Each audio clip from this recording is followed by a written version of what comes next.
and crofo Pentecost from Penfo Church of Wayne, meaning crofo bebrea, and what ye abefore yaridom or how one am quadroso. And the drone so will say a drone is a link to the gate of hell. And to quanto cobbles when in Echiba, when in India, one in India, one kada. After the last minute, to baby and Pabona idea, one Casabusa, Unian Ecutia. Kingdom Muanamu. Menemo, a sorry baby or what? Young Cromuvoga, one said a dross.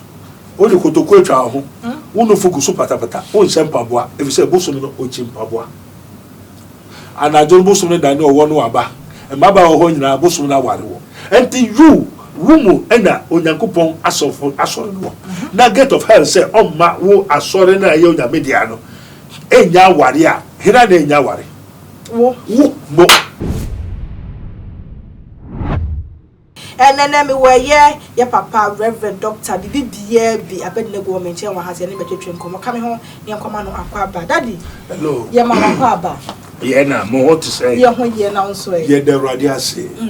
Daddy, now I'm sorry, said the mouth for can't sorry, home seminal. Yes, I say, who's I say, a deba the crown, I sorry. Amen. Amen. Father, we thank you, Holy Ghost, take control. Jesus said, I say. Amen. Amen. A church, a Christian. A church is somebody and his people. Okay. Somebody and his disciples. Okay. Somebody and his children. Okay. That have a covenant, a pact. And the pact is between a trustee and a devotee. Church, sorry, assume, say, ubi, assume, ubi. Wo, nimkwejenti, ena, sorry, no, ejra homa, onyankupon, ene nemba. Woka, sorry, onyankupon, ene nemba. Na nemba nso ye, the disciples, suafo. Okay.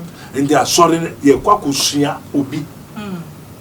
Asori ye kwakusia obi yedi na namochi na baby okọ no ode yen ayede akọ and this okọ enkwam a ode yen kọifa enkwam they asori no ko jam a ode mu kọifa jam and asori no so akoye asori mienu esom mienu ye wo owuo and ye wo nkwa. Okay. In a church no. In a church. Oh, talk of a church. Okay. You will walk and you won't qua. Okay. And a year one year offer a woso. And a year 1 year offer in quasso. And Tino near offer in quasso or young quano or no hena Yesu Christo.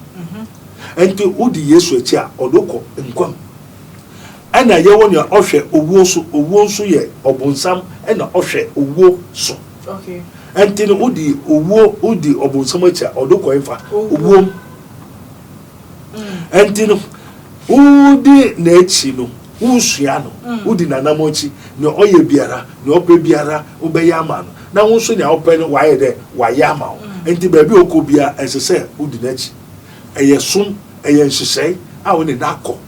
A wo ko se udi unipedua ohunhum okra nyina de abo afore amano. Okay. Wato. Okay. Enti oye ne dia.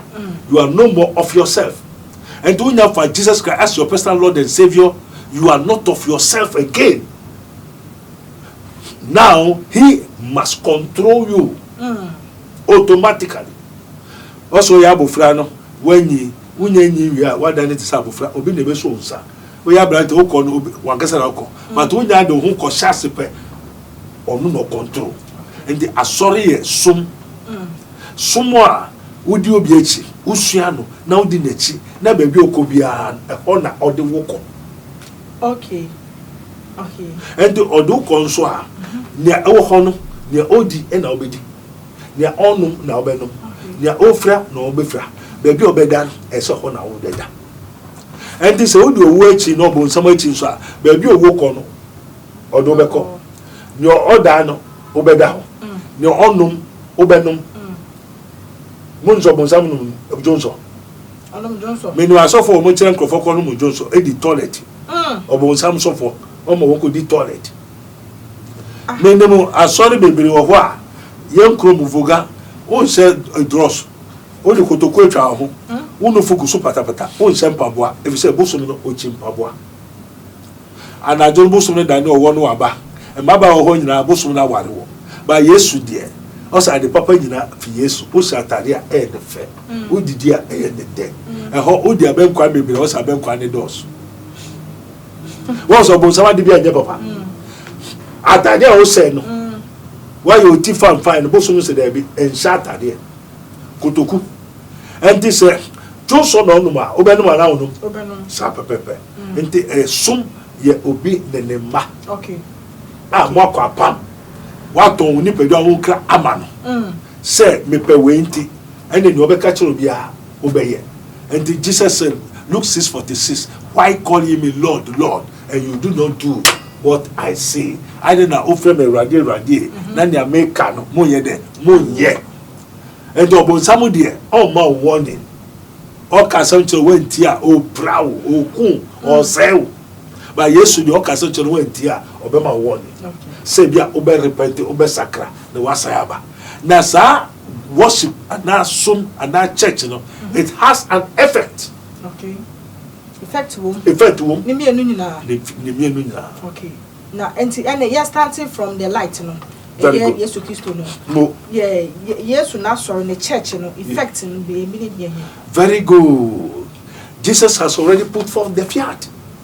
Say one, I will build my church and the gates of hell shall not prevail against it. Okay. So the effect of the church of God Christ is gates of hell.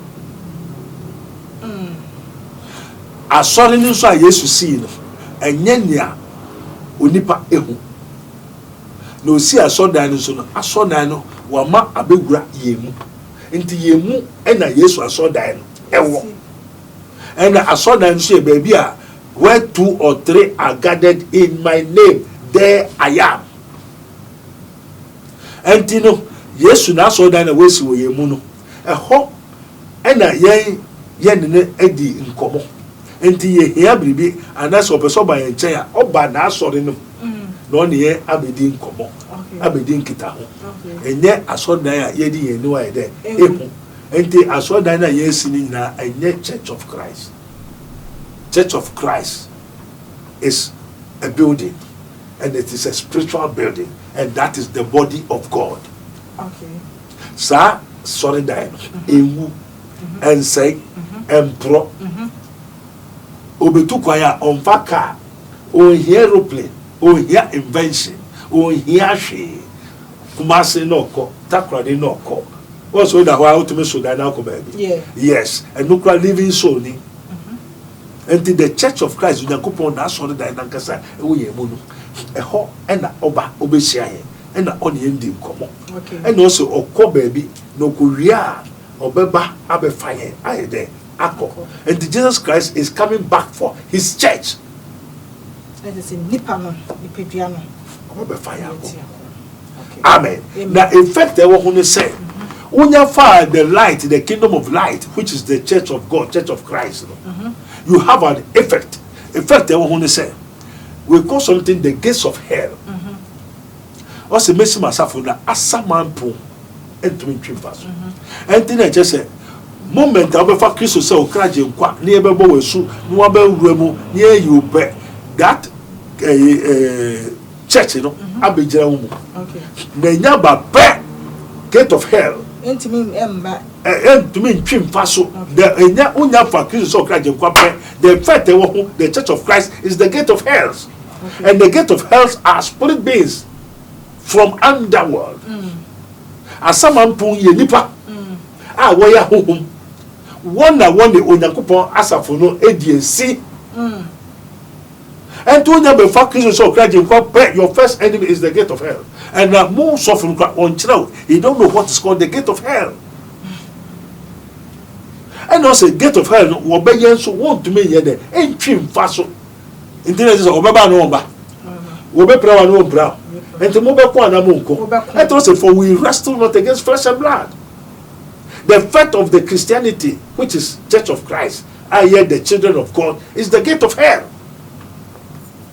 Gate of hell, no, ompe no pari, ompe krunkrum, ompe enunyam, ompe nshira, on party papa emma onyankopon asafo.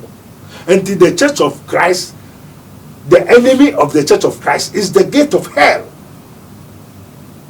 And this gate of hell no wo onyankopon nyam aba wo che wa fa Kristo and also mun ware onyakunu a wenya de pa onya yera wenya de pa but gate of hell say there be me mon ware. Okay. Onya ba mungo na mun ware na mo asen do te say that po anu anua gate of hell say there be. So no be pray. Yeah, no be pray. And you rumu ena onyankopon asofo asore no. Na gate of hell say omma wo asore na ye onya media no. Enya ware a hira na enya ware. Wo mo. Was who ware a eso onyankopon enyonyam. Enti gate of hell no omma ware. Okay. Enya nya wo no omma ware o onyankopon asafo no. On peut se beshren, on peut se nyambenya nyonyam bia. Very good. And the bia okuti adibiara wo budin say yo nyame. Okay. Adibia yo nyame dia. Okay. What I say? Okay. So that means that wo fa Jesus say o kan wa gen kwa obronsam ne wudi asi abena. Oh no, onya fa pe ba. The first no starting. Okay.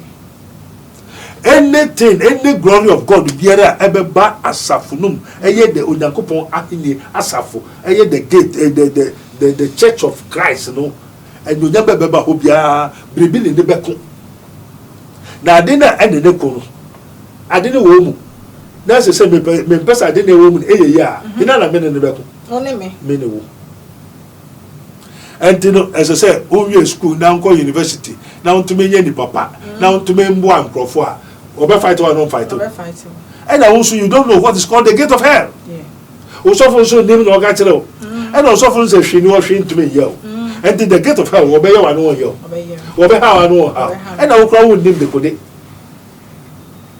So the effect of the church of God now is the gate of hell. Okay, enti daddy say me ma fa Jesus say me kan ma je nkwa na say me nim gate of hell ni ade ade e kwan be na me fa so betimi age me ho afiri bro nsan no say ayo and no and necessary no Sofo papa. Okay.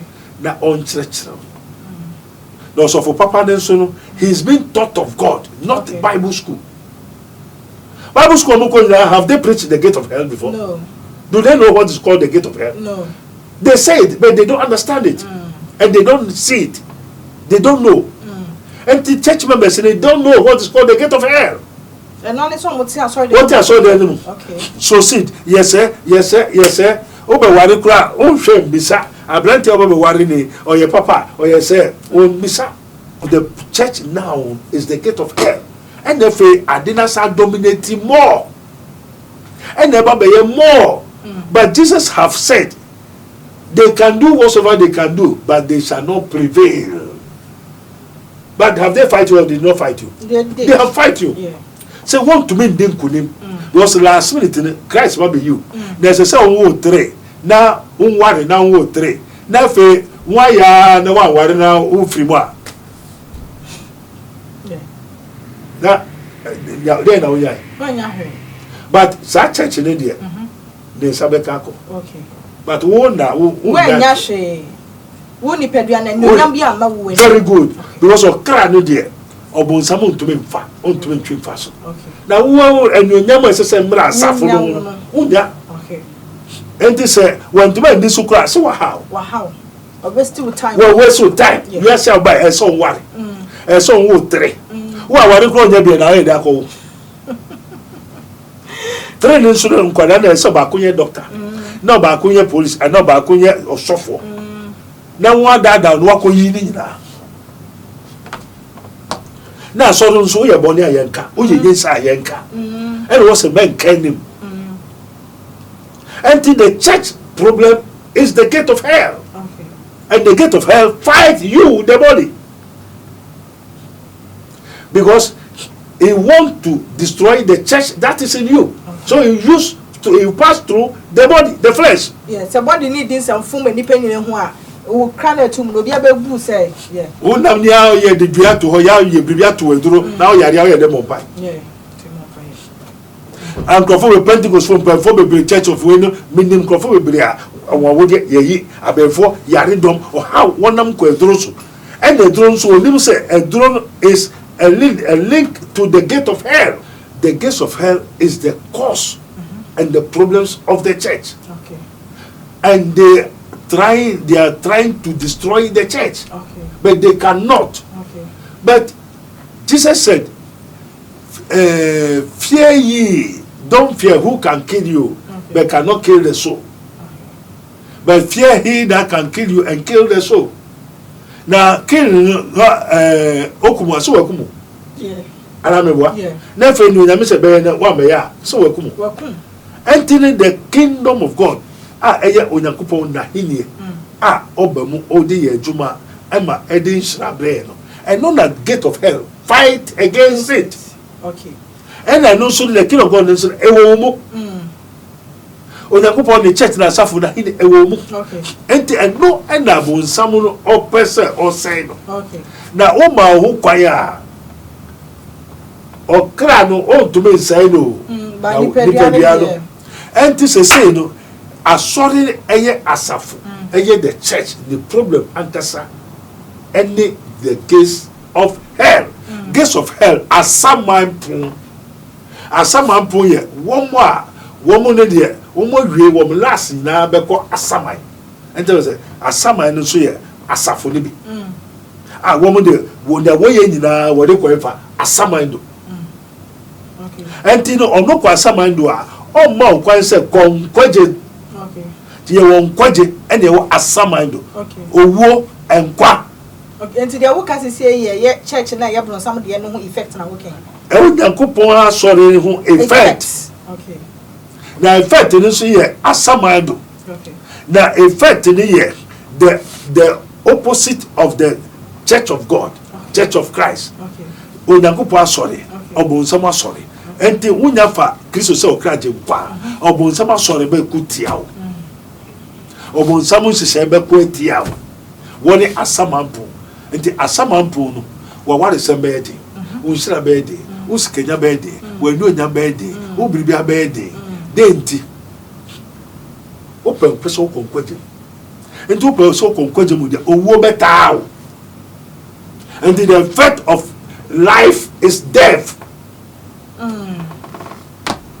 Okay. And no the effect the wo asore ho akutia ye na eye osama en samanfo enti na asama wo because ye won krofo bi no ho won de won beko asama do adwuma ba be wo wiase nyina beko asama do ene ye won krofo nso a ye wo be nyina beko dankwa enti obi okwa asama do o ma me bewu a no so beka so be de nachi o ma me so mo so a obe pese obe so me na nso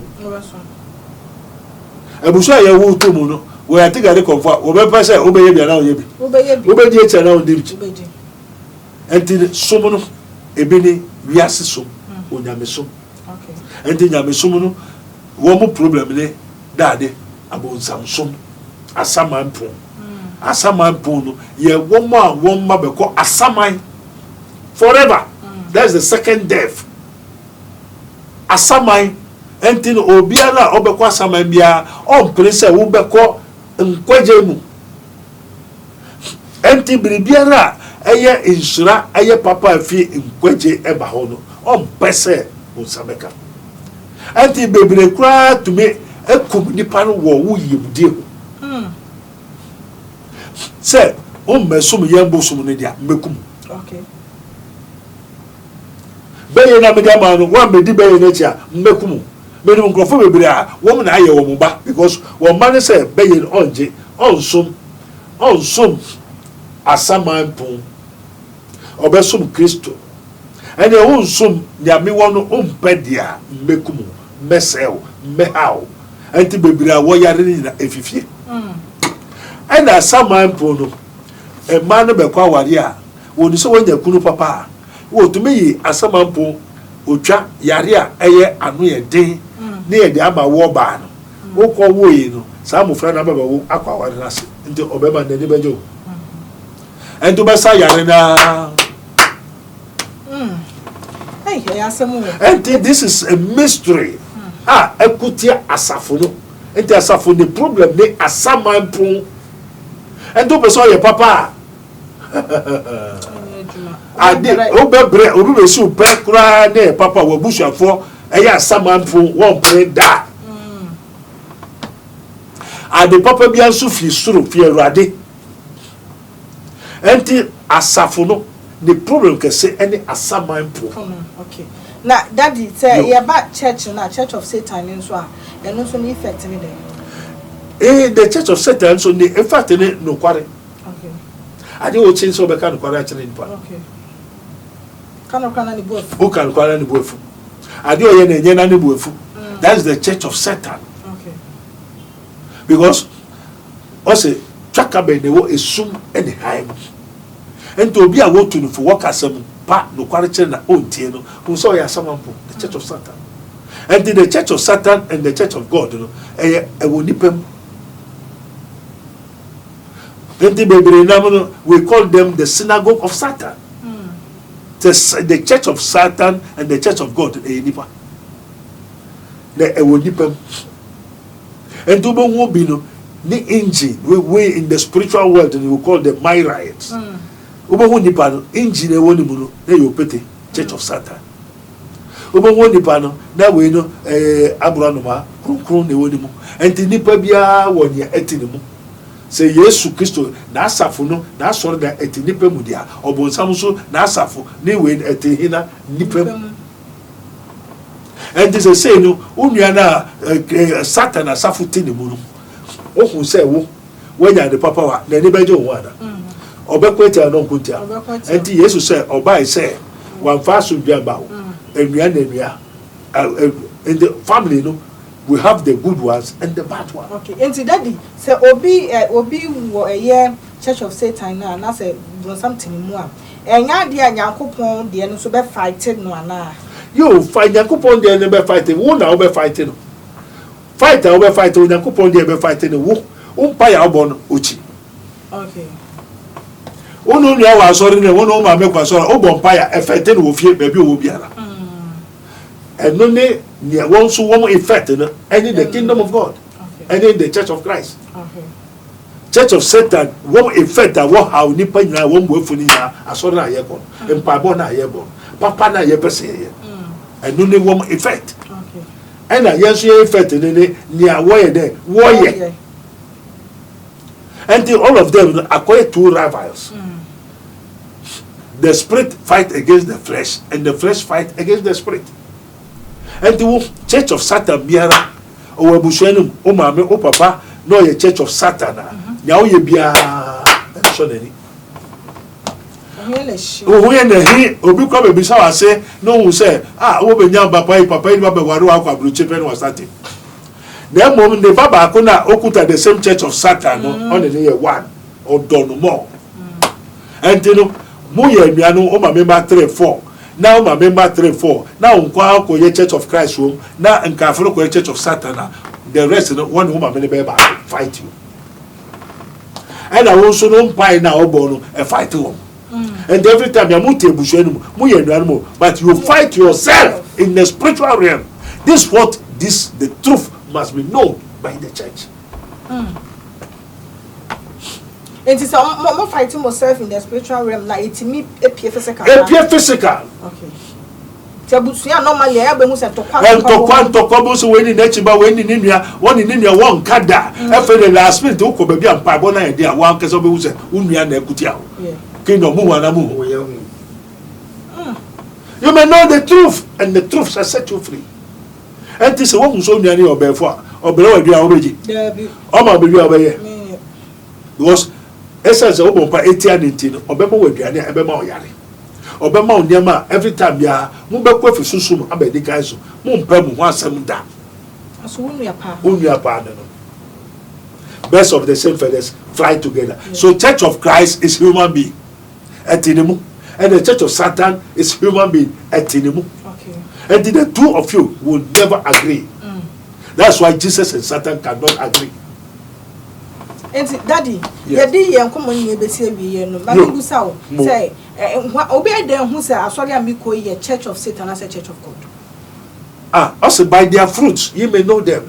But say say no mu na by their this yes You go according to the word of God. The word of God is the truth. We teaches theosophy, confirmed by the theology. Obi who teaches theology cannot know the theosophy. The truth is the theosophy. And the Bible, the word of God, confirm the theology, confirm the spiritual. And the depend on Belfo, there was a day at the gate of hell. Obon so bad the pa. Oba so be wiadu we kunu asay. Now we at Taiwa. Obi the sanga just on your Belfo. Okay. We are the papa be about what? Now we are the kutia. Now mommy are sorry. And the papa be about bia. And nobody is a catcher. Also for the drama for Cronford Kusu Papa Makayo, never be for sorry manner. Open the gate of Sofo, a church of Satan, and a church of Christ. Okay. Amen. Tiana also you. Okay. Abusia for daddy na to train komo no what in some more kan na nyansa sem no de go apon so no. E bia wa uti because daddy kwa ne nya adwene ade. The questions are won na no tuli na comment section for my na video na share so one like na wa share e de amaye. Daddy telephone number and na go screen ni no. Ana wa fe na to train komo bia wo bia no. Nya de a wo hia se be fo ka bia ba. Wo de ka wo ha fa che no no so e be ma answer na e for sell so twa na mo a. We twa na mo e wo Yesu mo so wo ba na do Bible e de aba. Video na here no say one like ya no benya to kwa pa me say one like pa we kro ma na wa friend me asaba na negia ba just lo de makra.